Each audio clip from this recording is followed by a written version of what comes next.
पूर्ण जग जिंकण्याकरता निघालेला सिकंदर अर्धे जग जिंकतो.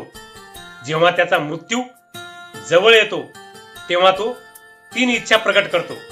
नंबर 1, माझ्या मृत्यूनंतर माझ्या अंत्ययात्रेत माझ्या शवाला खांदा विलाज करणारे वैद्य देता, कारण जगाला दिसू द्या आजारावर विलाज करणारे वैद्य सुद्धा मृत्यूला जिंकू शकत नाहीत.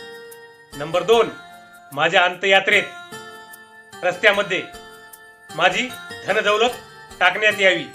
जगाला हे दिसू द्या माणूस मृत्यूनंतर धनदौलत सोबत नेऊ शकत नाही. नंबर 3, माझ्या अंत्ययात्रेत माझ्या शवाचे दोन्ही हात खुले ठेवा, कारण जगाला हे दिसू द्या माणूस जन्मल्यानंतर जसा रिकाम्या हाताने येतो, मृत्यूनंतरही तसाच रिकाम्या हाताने परत जातो.